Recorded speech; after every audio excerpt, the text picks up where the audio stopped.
Nouvelle session d'information sur Kinactu Télévision, la chaîne de prédilection. Tout de suite les titres. Publication du nouveau calendrier fixant l'élection et l'installation du bureau définitif prévu le 18 mai 2024. Le dépôt de candidatures aux différents postes est prévu du 10 au 13 mai. De nouvelles révélations autour des dossiers liés au bombardement. Le bilan a été revu à la hausse qui passe des 14 à 35 morts et des 37 blessés. Affirmation faite par Modeste Moutinga, ministre des Actions humanitaires.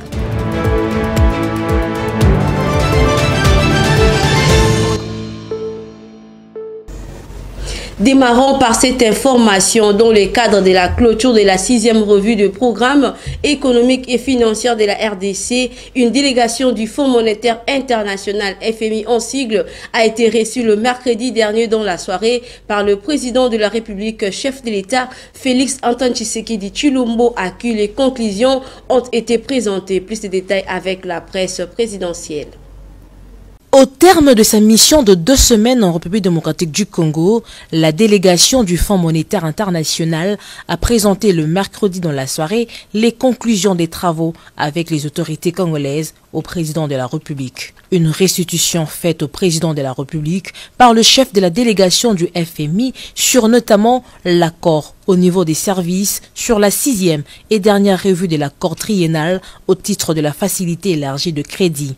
Je peux dire que au regard des engagements qui ont été pris et des progrès réalisés, j'ai le plaisir de vous annoncer, comme je l'ai annoncé au président, que notre mission et les autorités sont tombées d'accord. Nous avons trouvé un accord que nous allons présenter ensuite à notre direction générale pour approbation et ensuite ce sera discuté par le conseil d'administration pour conclure la 6e revue.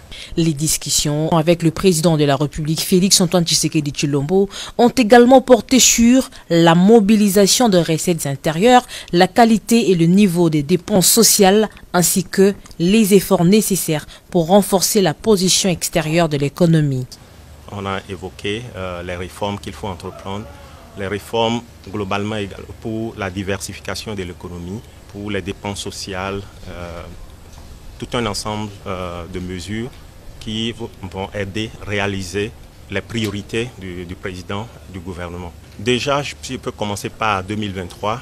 La croissance a été 8,3%. Et pour cette année, nous prévoyons un peu plus de 5% parce qu'il y a une forte croissance l'année dernière. La tendance va continuer, mais un peu plus de 5%. Mais il faut reconnaître aussi que la conjoncture internationale est difficile. Et ça contribue également au dollar qui est assez fort, qui met de pression sur beaucoup de monnaies. Aussi, comprenons qu'il y a des efforts qui doivent être faits au plan national pour essayer de contrôler l'inflation du temps que possible. À en croire Calixte Aokposi, les services du Fonds monétaire international ont salué les récentes avancées dans la mise en œuvre de la réforme de subventions au prix de carburant qui devrait permettre de réduire les pressions budgétaires et de dégager un espace pour des dépenses sociales afin de protéger les plus vulnérables. Depuis le début du mars dernier, avril et jusque maintenant mai, la chaleur est fortement ressentie dans certains coins de la République démocratique du Congo, notamment dans la capitale congolaise où les thermomètres affichent jusqu'à 37 degrés, mettant en mal le vécu quotidien de population. Face à cette montée exceptionnelle de la chaleur et des canicules, le gouvernement central met à rappeler à la population quelques mesures préventives. Suivez.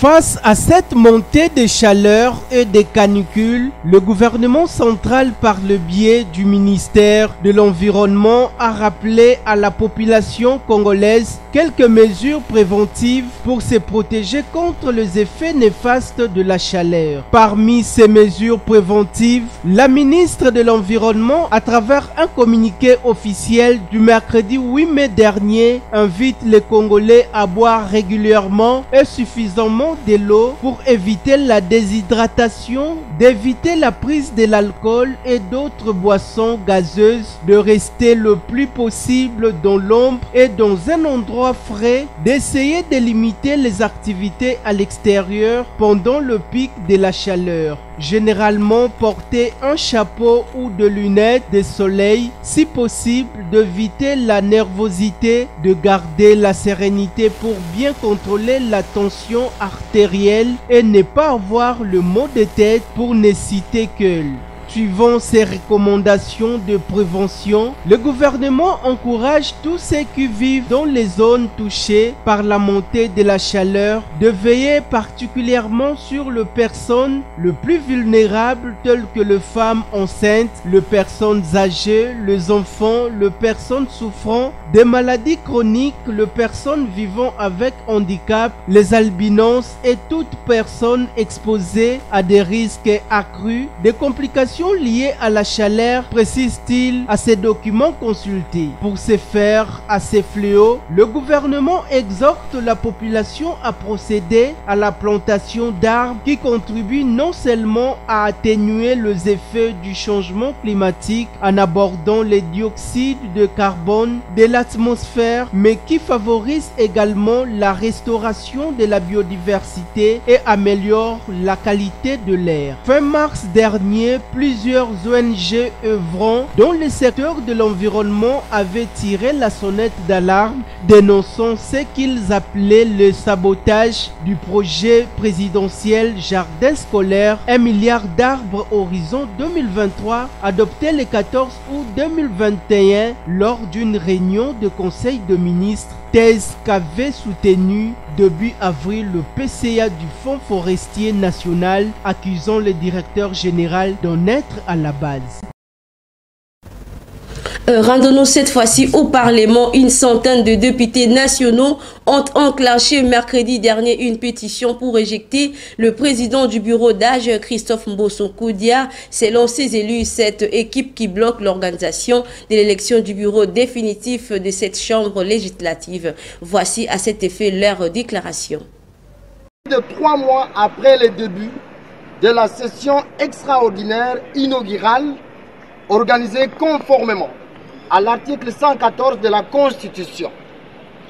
Ces dysfonctionnements étant entretenus à dessein par les bureaux provisoires jusqu'à cette date du 8 mai 2024, la dynamique surveillance exige sans délai l'élection et l'installation du bureau définitif afin de permettre à l'Assemblée nationale de joindre ses efforts à ceux de son Excellence, Monsieur le Président de la République et chef de l'État, Félix Antoine Tshisekedi Tshilombo, qui fait face au défi de l'insécurité grandissante qui sévit dans la partie est du pays sous la complicité du Rwanda, du M23, du AFC de Corneille Nangaa et de certains pays membres de la communauté internationale.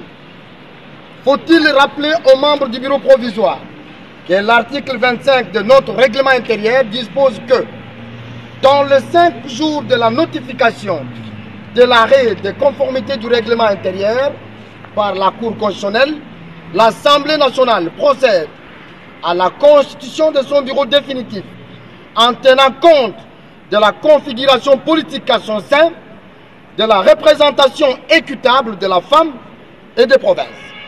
Eu égard à la violation intentionnelle de notre règlement intérieur, la dynamique surveillance se réserve au nom et pour l'intérêt du peuple le droit d'entreprendre des actions légales et démocratiques contre le bureau provisoire en délai 72 heures, dans le cas où le processus de l'élection et l'installation du bureau définitif ne se poursuivraient pas. Restons toujours au Parlement. Retenez qu'après le menace de ses collègues, Christophe Mbosso Koudia, président du bureau d'âge de l'Assemblée nationale, a publié ce jeudi 9 mai 2024 un nouveau calendrier électoral visant à l'installation du bureau définitif de la Chambre basse du Parlement, mettant ainsi fin aux tensions en fixant une date butoir. Les détails dans ces commentaires de Gratien Kiyumbu.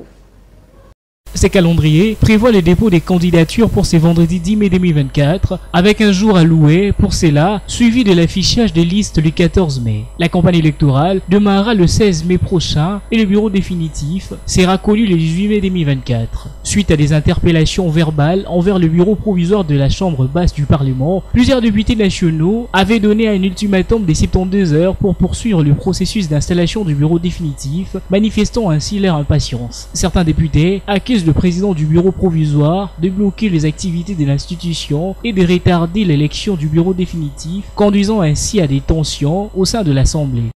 Ces dysfonctionnements étant entretenus à dessein par les bureaux provisoires jusqu'à cette date du 8 mai 2024, la dynamique surveillance exige sans délai l'élection et l'installation du bureau définitif afin de permettre à l'Assemblée nationale de joindre ses efforts à ceux de son Excellence Monsieur le Président de la République et chef de l'État, Félix Antoine Tshisekedi Tshilombo. Dans le cadre de l'Union sacrée de la nation, Vital Kamerhe a été désigné comme les candidats uniques après avoir remporté le primaire face à Christophe Mbosso et Modeste Bahati Lukwebo, suscitant diverses réactions parmi les membres de l'Union sacrée. Suite à ces primaires, plusieurs membres de l'Union sacrée envisagent de se présenter en tant que candidats indépendants, ajoutant une dimension supplémentaire à la dynamique électorale au sein de l'Assemblée nationale congolaise. Quittons le Parlement pour parler des affaires. Le ministre congolais du Commerce extérieur, Jean-Lucien Boussa-Tongba, a participé cette semaine au forum annuel sur l'investissement tenu à Abu Dhabi, aux Émirats arabes. Plus d'une vingtaine de gouvernements étaient représentés à cet événement de portée internationale qui réunit chaque année les principaux décideurs politiques et économiques. Regardez. D'une vingtaine de gouvernements représentés par leurs ministres respectifs en charge des questions d'investissement, de l'entrepreneuriat, du commerce, du tourisme, de l'industrie et des finances se retrouvent à Abu Dhabi, aux Émirats arabes unis, au forum annuel sur l'investissement. Les délégués des institutions internationales, régionales et patronales y prennent également part.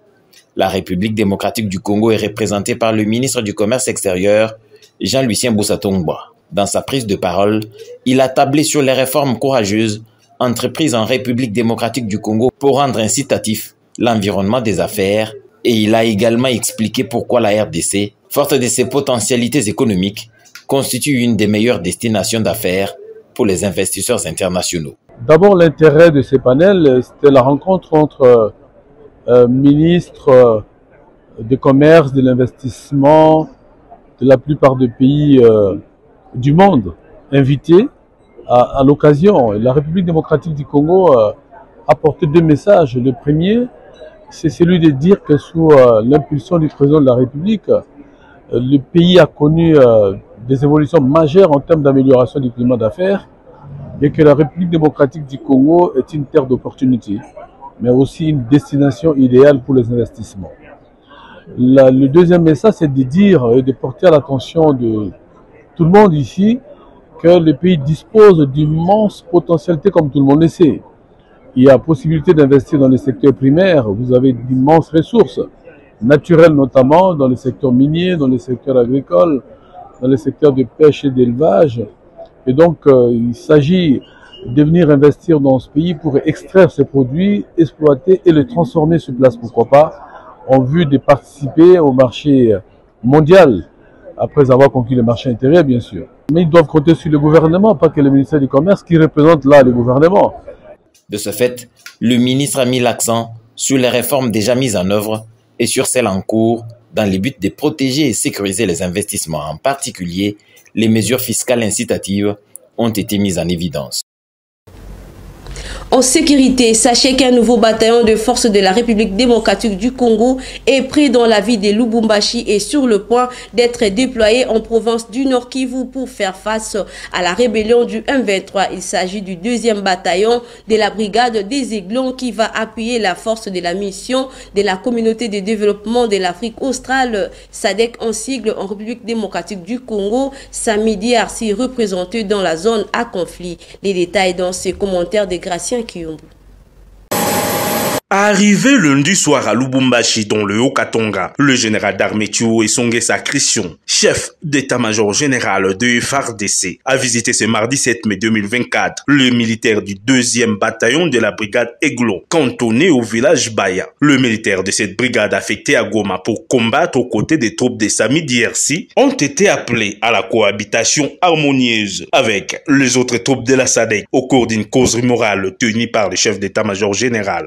Nayaki kaka pona kotala bino pe ko encourager bino nayebisaki bino ke unité na bino eza unité oyo eza stand-by parce que c'est l'unité qui va mener les opérations na Sami DRC donc SADC donc bokosala mosala ensemble na SADC. Alors raison pour laquelle à partir déjà ou soit lobby kuna et c'est déjà mouvement Ebanda. Est-ce que tu es au Kani? Donc, et c'est déjà, vous à l'après, nous avons coordonné les lots déjà, de façon que lobby, ou soit lobby kuna, vous avez déjà fait le mouvement, vous avez fait ensemble dans SADC. J'insiste beaucoup plus sur la cohabitation. Tant que vous menez opération ensemble, vous cohabitez bien, bandeko wana, ba sud-africain bazali wana, ba tanzanien bazawana, ba malawi bazawana. Il ne faut pas bino boko mawana, bo banda kosala makambo mosusu. Kobeta masasi pamba te. Il faut qu'on se comporte, denge ozo se comporter awa na discipline nyonso. Le général Thiou a également interpellé leur conscience sur l'usage abusif des réseaux sociaux pendant les opérations et leur a donné quelques conseils pour bien se comporter sur le terrain. Côté Bokokende, kozwa mwasi ya mutute, bozala na motema ya aiglon, ya ba aigle. Batu oyo baza na vision ya likolo, ya loin. Kozonga simate, bandeko ya Sami DRC ya SADC. Le même conseil, le chef d'état-major général les a prodigués aux cadres affectés à cette unité. Pour rappel, le chef d'état-major général vient d'une mission de travail purement opérationnelle à la cité frontalière de Kasindi pour évaluer avec son homologue ougandais l'opération Souja. Bombardement du camp des déplacés de Mugunga, le bilan a été revu à la hausse.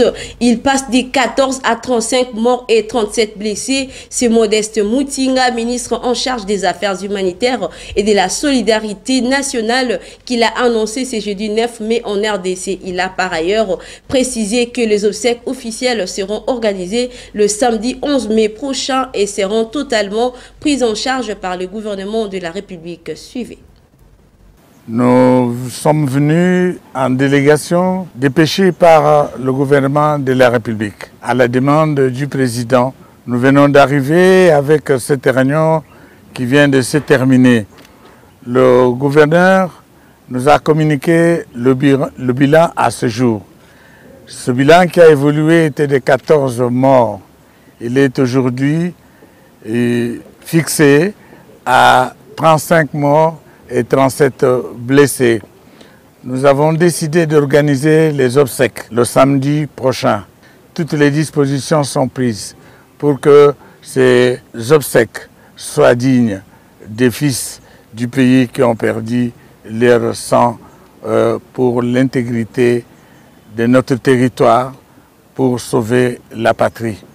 Nous sommes donc en deuil. Nous continuons la méditation jusqu'à l'organisation des obsèques le samedi prochain. Toujours en rapport avec les questions sécuritaires dans l'est de la RDC, 8 personnes sont mortes ce jeudi 9 mai dans une nouvelle attaque attribuée aux terroristes ADF dans la localité de Mandouli, en territoire de Beni, dans la province du Nord Kivu, qui a entraîné un déplacement massif de la population vers les localités jugées plus sécurisées, notamment en territoire de Mambasa, en province de l'Ituri. Regardez. Une nouvelle attaque faisant au moins 8 morts attribuée aux rebelles ADF dans la localité de Mandouli en territoire de Béni dans la province du Nord Kivu. En effet, c'est jeudi 9 mai. Dans la matinée, la société civile a rapporté le meurtre commis par les terroristes ADF faisant au moins un bilan de 8 morts. Selon cette structure citoyenne du Nord Kivu, l'on signale aussi la disparition de plusieurs autres personnes ainsi que quelques maisons incendiées dans cette même localité. Cependant, cette nouvelle attaque a causé des déplacements massifs de la population vers d'autres localités considérées plus sécurisées dans cette province, mais aussi dans le territoire de Mambasa en Ituri. Pour sa part, les forces armées de la République démocratique du Congo dit poursuivre les rebelles afin de récupérer les otages capturés lors de cette intrusion. Par contre, en territoire de Rutshuru, de fortes détonations d'armes lourdes sont entendues depuis la mi-journée de ce jeudi 9 mai dans certaines parties du groupe Mamutanda dans la chefferie de Bwito qui s'explique par les combats entre le FARDC et les forces négatives du M23. Par ailleurs, les terroristes ADF avaient commencé à endeuiller les territoires de Béni depuis la soirée du mercredi 8 mai dernier où ils ont tué 4 personnes du village Matumbi qui se situe à l'ouest de Mbao. Et ces assaillants ont emporté sur leur passage le bien de paisibles habitants et ils ont aussi visé la seule structure sanitaire qui sauve des vies à Matumbi. D'un dossier à un autre, depuis le mois de mars de l'année en cours, plusieurs cas de vol à main armée sont enregistrés à Kisangani, chef-lieu de la province de Tchopo, particulièrement dans la commune qui porte le même nom. Monseigneur Léonard Ndadinjati, évêque auxiliaire de l'archidiocèse de Kisangani, dénonce cette situation tout en soulignant que ces actes sont aussi accompagnés des cas de viol de femmes. Depuis le mois de mars de l'année en cours, plusieurs cas de vol à main armée sont enregistrés dans la ville de Kisangani, chef-lieu de la province de la Tchopo, particulièrement dans la commune qui porte le même nom. Monseigneur Léonard Ndjadi Djate, évêque auxiliaire de l'archidiocèse de Kisangani, dénonce cette situation tout en soulignant que ces actes sont aussi accompagnés des cas de viol de femmes. Dans le même ordre d'idées, Monseigneur Léonard Ndjadi Djate appelle tous les fidèles de la commune de la Tchopo à la vigilance et à dénoncer tout cas suspect auprès des services spécialisés. Il soutient qu'il faut identifier les nouvelles figures dans les quartiers et avenues et que les autorités politico-administratives sont interpellées pour assurer la sécurité dans la commune de la Tchopo et d'autres communes de la ville de Kisangani. Place aux valeurs nutritives. Que savez-vous donc du bienfait de la carotte? Voici ce que vous propose la rédaction.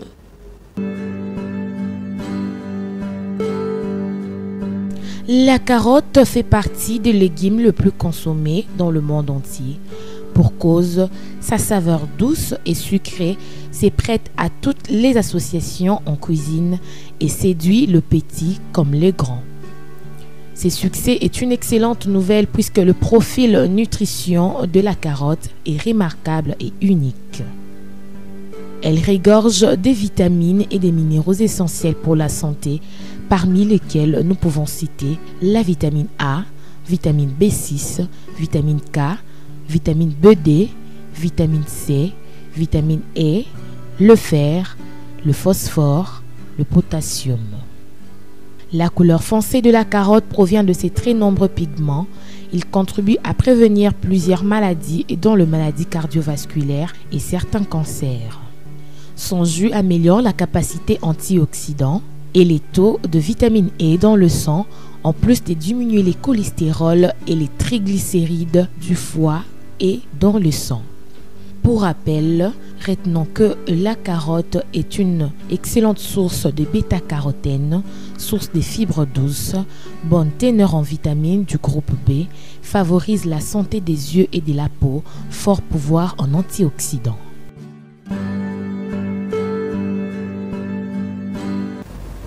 Place à la page météorologique. Demain à Kinshasa, il pleuvra beaucoup. La température dans la capitale congolaise sera de 23 degrés Celsius, dominée par une ressentie plus chaude, soit 25 degrés Celsius. La force du vent oscillera aux alentours de 3 km par heure et à l'après-midi, la pluie sera une fois de plus présente et la température atteindra 35 degrés Celsius avec une ressentie plus chaude de 41 degrés Celsius.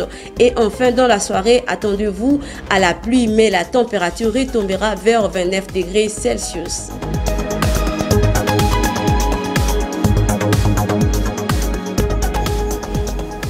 Et c'est ici que s'achève cette grande édition d'informations sur nos antennes. Vous venez à peine de nous rejoindre, le rappel des titres. Publication du nouveau calendrier fixant l'élection et l'installation du bureau définitif prévu le 18 mai 2024. Le dépôt de candidatures aux différents postes est prévu du 10 au 13 mai. De nouvelles révélations autour des dossiers liés au bombardement. Le bilan a été revu à la hausse qui passe des 14 à 35 morts et des 37 blessés. Affirmation faite par Modeste Moutinga, ministre des Actions humanitaires.